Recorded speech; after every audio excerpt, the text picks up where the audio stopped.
Hello guys, welcome back to my channel Art Factory PD. Friends, आज मैं आप सभी के लिए वीडियो लेकर आई हूँ और वीडियो बहुत इजी, बहुत अमेजिंग है और आप सबके लिए बहुत यूज़फुल भी है, क्योंकि इंस्टाग्राम पर, फेसबुक पर और यूट्यूब पर मैंने देखा है बहुत सारे क्रिएटर्स ने इस टेक्निक के लिए रील्स डाली हैं, लेकिन प्रॉपर वीडियो कहीं पर भी अवेलेबल नहीं है। आई थिंक सो आप लोगों के लिए पूरी डिटेल के साथ मैं आज जो है वो वीडियो लेकर आई हूँ। बेसिक मैंने इस स्ट्रोक का आपको पहले सिखाया है।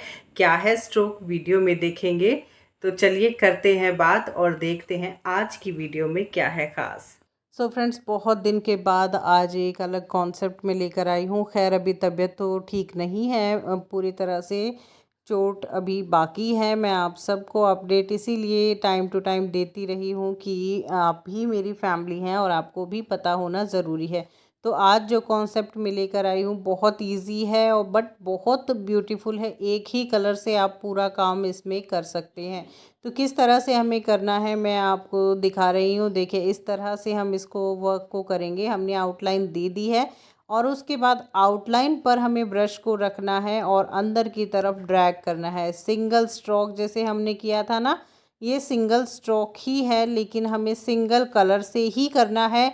और एक जो है ना एरिया हमें इसमें देखना होगा जहाँ तक हमें ड्रैग करना है, यानी कि जहाँ हमें ब्रश को लाकर छोड़नी है। हमारे जो स्ट्रोक्स हैं वो इक्वल जैसे ही आने चाहिए। मतलब ऐसा नहीं है कि आप उसके साइज़ में थोड़ा सा डिफ़र कर दे, छोटा बड़ा स्ट्रोक हो। तो इस तरह से हमें जो है वो स्ट्रोक्स को क्लेरिफाई करना है। और जो मेन चीज़ है इस आर्टिकल की, वो ये है कि आपको जो पॉइंटेड ब्रश है, यानी कि जो ज़ीरो साइज़ की, 000 साइज़ की ब्रशेज़ जो आपके पास हैं आउटलाइनर्स, उनसे आप ये वर्क करेंगे तो बहुत फिनिशिंग के साथ आएगा। खैर, आप फ्लैट ब्रश से भी कर सकते हैं, क्योंकि आजकल तो फ्लैट ब्रश से भी ये वर्क करते हैं। लेकिन मैं मेरा पर्सनल एक्सपीरियंस से बता रही हूँ आपको कि जब हम फ्लैट ब्रश से करते हैं ना, तो जो स्ट्रोक्स हैं उनकी विजिबिलिटी अलग होती है, और जब हम पॉइंटेड ब्रश से करते हैं तो उसका जो व्यू है वो अलग होता है। इस तरह से हमें जो है ये स्ट्रोक्स को करना है। और जब हम बाहर की अप पेटल्स करेंगे तो किस तरह से करनी है आप ये देखिए। मैंने जो नीचे मैंने पेटल किए ना, तो वो लाइन से दूर नहीं जाना चाहिए स्ट्रोक्स। और जो सेंटर में हमने बिल्कुल जहाँ हमारी पीक पॉइंट है हमारी पेटल्स का, उसको जो किया है तो वो हमारे अंदर की तरफ स्ट्रोक्स आने चाहिए। यानी कि जब हमारा साइड आती है पेटल की, तो वहाँ हमें स्ट्रोक को ज़्यादा दूर तक नहीं लेके जाना है। खैर, लंबाई हमारी स्ट्रोक की उतनी ही होनी चाहिए जितनी हमें स्टार्टिंग से करनी है, लेकिन वो लंबाई किस डायरेक्शन में होनी चाहिए वो डायरेक्शन आप देखिए। जो सेंटर की पेटल थी ना, उसमें तो हमने अपवर्ड जो है ना दोनों साइड से जो है स्ट्रोक्स दिए हैं, ऊपर और नीचे की तरफ से। लेकिन जो हम पेटल्स दे रहे हैं उसमें हमें सिर्फ और सिर्फ बाहर से अंदर की ओर स्ट्रोक्स देने हैं। हमें अंदर से बाहर की ओर स्ट्रोक्स नहीं देने हैं। उस एरिया को हमें एज इट इज़ ही छोड़ना है। यहाँ पर कोई आपका डेप्थ का चक्कर नहीं है, कोई इशू नहीं है। मतलब देखिए, अब मैं जैसे जैसे साइड की पेटल्स करती हूँ तो मेरी ब्रश को जो मूवमेंट है ना, वो जो आउटलाइन है उसी की तरफ जाता है। यानी कि हमें वो अंदर की तरफ नहीं करनी है सीधी सीधी लाइन, हमें वो तिरछी लेके चलनी है। हमें बिल्कुल उसके आउटलाइन के नज़दीक ही रखना है। हमारे स्ट्रोक्स को ज़्यादा हमें वो दूर नहीं लेकर जाने हैं। देखिए, इस तरह से। और अगर आपको इसमें करने में प्रॉब्लम आ रही है तो आप पहले प्रैक्टिस कीजिए, क्योंकि मैंने इसको बेसिक आपको पेंसिल से लेके कलर तक का पूरा ट्यूटोरियल दिया है। जो मुझसे जुड़े हैं ना स्टार्टिंग से, उनको तो पता है। जब मैंने इसका आपको ट्यूटोरियल दिया था, एक नहीं 2-3 बार मैंने वीडियोस इस टॉपिक के लिए अपलोड की थी, और बहुत खूबसूरत आर्टिकल लगता है। अभी जब ये फाइनल हो जाएगा ना, तब आप देखना बहुत प्यारा लगेगा। इतना तो जो शेडिंग वर्क है ना वो भी नहीं लगता। उसकी खूबसूरती अपनी जगह है और इसकी खूबसूरती अपनी जगह है। ये जो है सिंगल कलर से आप कर सकते हैं। जहाँ आपको बहुत सॉफ्टनेस देनी है ना काम में, वहाँ आप ये यूज़ कर सकते हैं। और देखिए, फोल्डिंग इफ़ेक्ट तो हम यहाँ भी देंगे, फोल्डिंग इफ़ेक्ट हम शेडिंग में भी देते हैं। बिल्कुल उसी तरह से हमें एक एक पेटल को वर्क करना है। और जो फोल्डिंग इफ़ेक्ट है उसको किस तरह से करना है अब आप वो देखिए। जो हमारा आउटर लाइन है ना, इनर लाइन नहीं, हमारी जो आउटर लाइन है हम वहाँ पर स्ट्रोक्स देंगे। लेकिन जो हमारी सेंटर जो लाइन हमने ली है ना उसको थोड़ा सा हमें मोटा कर देना है, यानी कि उसको डिफाइन कर देना है, थोड़ा सा अच्छे से विजिबिलिटी उसकी क्लियर कर देनी है। ये देखिए बारीक आउटलाइन हम देंगे, उसके बाद हम जब स्ट्रोक देंगे तो स्ट्रोक को देते समय हमें सबसे मेन चीज़ ये है कि हमें जो ब्रश है उसको आउटलाइन पर रखना है और अंदर की तरफ ड्रैग करना है। ये मैं बार बार इसलिए बता रही हूँ क्योंकि जो मेन तरीका है ना इस जो आर्ट पीस को करने का वो यही है। और ये जो टेक्निक है ना ये पहले बहुत यूज़ होती थी और बहुत फाइन जो है इसका हमें रिज़ल्ट मिलता था। और फैब्रिक पेंटिंग जो करते थे मैक्सिमम यही तरीका जो है यूज़ किया जाता था। और ये जो एक तरीका है जिससे आप जो शेडिंग का इफ़ेक्ट सिर्फ स्ट्रोक से ला सकते हैं। और इसी से जो है आपका जो है डबल शेडिंग हो जाती है, मतलब लाइट भी और डार्क भी। जहाँ हमारी ब्रश का स्ट्रोक ख़त्म होता है वहाँ पर लाइट शेडिंग है, जहाँ पर हम शुरू करते हैं वहाँ पर डार्क शेडिंग आएगी, क्योंकि ब्रश में जितना कलर होता है वो हमारा जहाँ से हम स्टार्ट करते हैं ना वहाँ पर आ जाता है। तो इस तरह से हमें जो है ये वर्क करना है। और जो ब्रश में कलर रखना है उसको कितना रखना है, वो हमें बहुत कम क्वांटिटी में रखना है, हमें बिल्कुल भी ज़्यादा नहीं लेना है। और जो कलर है उसको हल्का सा आपको जो कंसिस्टेंसी होती है उससे थोड़ा सा पतला कर देना, यानी कि उसको बस थोड़ा सा इतना करना है कि आपका जो कलर है ना फैले ना, और जो स्ट्रोक्स है वो अच्छे से इजीली जो है आप ला सके, यानी कि इजीली जो है आपके स्ट्रोक्स विजिबल हो सके। क्योंकि अगर आपका कलर थिक होगा ना तो आपके जो स्ट्रोक्स हैं वो अच्छे नहीं आएंगे और उसकी विजिबिलिटी भी अच्छी नहीं होगी। इसी तरह से हमें यहाँ पर पेटल्स पे पेटल्स बनाते जाना है, फोल्डिंग इफ़ेक्ट्स देते जाना है और फोल्डिंग इफ़ेक्ट्स को भी डिफ़ाइन करते जाना है स्ट्रोक्स के साथ। और ये वर्क आपको प्रैक्टिस से ही आएगा फ्रेंड्स, ऐसे नहीं आप कर पाएंगे, क्योंकि जितना आप इसकी प्रैक्टिस करेंगे ना उतना ही ज़्यादा इसमें निखार आएगा। मैंने जब पहली वीडियो डाली थी तब भी आप लोगों को ये बात समझाई थी। सो अच्छा लगता है, बहुत प्यारा लगता है और बहुत खूबसूरत रिज़ल्ट भी तो मिलता है। और फ्रेंड्स ये तो हुई हमारी पेंटिंग की बात। तो चलिए देखिए ये फ्लावर हमारा कंप्लीट हो रहा है। मैं बस आप लोगों से यही कहना चाहूँगी कि अब जो है मैं कोशिश करूँगी आप लोगों के लिए जल्दी जल्दी वीडियोस लाती रहूँ। और थोड़ा सा जो है मेरा प्रॉब्लम हेल्थ इश्यूज़ अभी हैं, तो जैसे ही वो ठीक होंगे तो मैं उसमें भी अब आपकी आगे रेगुलरिटी जो है वीडियोस की वो लाकर आप लोगों को बहुत जल्दी जल्दी जैसे पहले था बिल्कुल वैसे ही करने की कोशिश करेंगे। और मुझे बहुत अच्छा लगा कि आप सब लोगों की इतनी सारी दुआएं, इतने सारे मैसेजेस, इतने सारे कमेंट्स जो है वीडियो पर रहे। गेट वेल सून दी, गेट वेल सून मैम, कितने मतलब कितना प्यार करते हैं आप मुझसे ये और मेरे इस चैनल से और मेरे इस आर्ट से।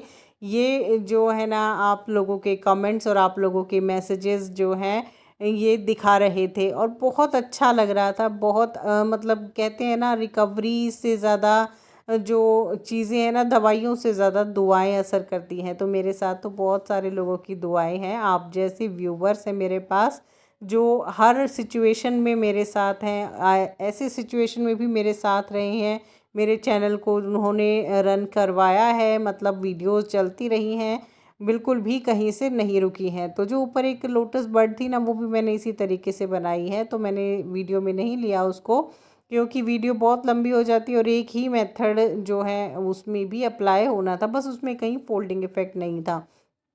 लीफ हम बनाएंगे तो लीफ को किस तरह से हमें बनाना है वो अब आप बिल्कुल ध्यान से देखिएगा, क्योंकि उसमें जो शेडिंग का तरीका तो यही है, लेकिन हमें जो उसमें डेप्थ है, उसमें जो हमारा स्ट्रोक्स है कहाँ से कितना लेना है, कैसे लेना है, वो चीज़ अब आप देखने वाले हैं।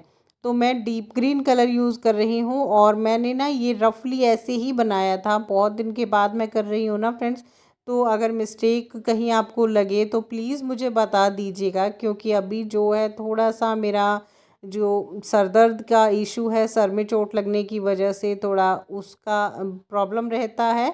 तो अगर कहीं मिस्टेक लगे या थोड़ा मैं कहीं भूल गई हूँ, क्योंकि छोटी छोटी चीज़ें मैं भूल जाती हूँ आजकल चोट लगने की वजह से, तो आप लोग प्लीज़ मुझे बता दीजिएगा, क्योंकि आप लोग ही मेरी हेल्प करेंगे रिकवरी में भी और पेंटिंग में भी। मैं जो टेक्निक्स हैं वो आपको सिखा ही रही हूँ, और तरीके हर चीज़ के अलग अलग होते ही हैं, ये आपको पता ही है। तो देखिए, मैंने ये पेंसिल से तो रफली ड्राइंग कर रखी थी, लेकिन फिर मुझे थोड़ा सा ना लीफ का साइज़ छोटा लगा, फिर मैंने उसको थोड़ा बड़ा कर दिया। और किस तरह से अब हम यहाँ स्ट्रोक्स देंगे आप देखिएगा, कहाँ से हमें स्टार्ट करना है, कहाँ पे हमें एंड करना है, कितना हमें साइज़ रखना है, और अपवर्ड और आउटवर्ड दोनों ही किस तरह से हमारा जो है वर्क होगा।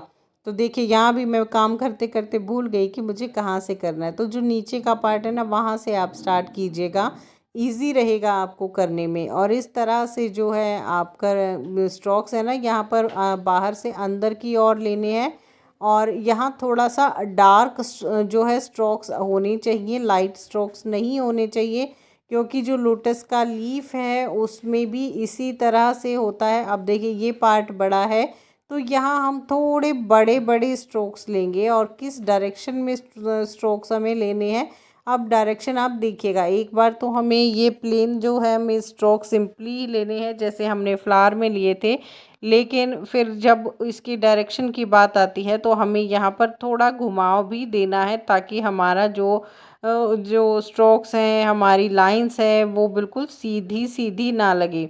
तो इस तरह से देखिए, ये हल्का सा घुमाव देने के बाद यहाँ डेप्थ जो है वो इजीली शो होने लग जाएगी। इस तरह से हमें जो है ये कॉर्नर डार्क किया है, बाकी का लीफ लाइट किया है। अभी जो ये नीचे का पार्ट है, लोअर पार्ट है हमारे जो लीफ का, उसको हमें बाहर से अंदर की और स्ट्रोक्स के साथ ही फिल करना है, बट पूरा फिल नहीं करना है, हमें स्पेस छोड़ना है। अब ये जो पार्ट है, ये हमारा जो लोटस की पेटल है ना फ्लावर की, उसके नीचे दबा हुआ है, तो यहाँ हमें हल्का डार्कनेस जो है चाहिए। तो इस तरह से जो है हर एक चीज़ को आपको डिफाइन करना है।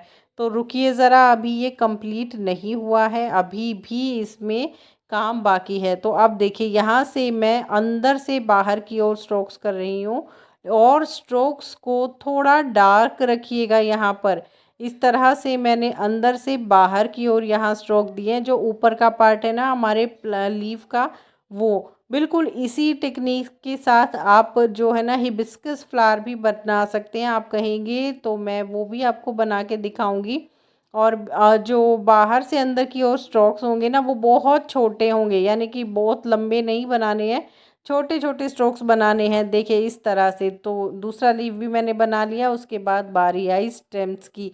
तो पूरा लुक अभी देखिएगा, बहुत खूबसूरत ये लग रहा है। और आप लोगों को कैसा लग रहा है तो ज़रूर मुझे बताइएगा।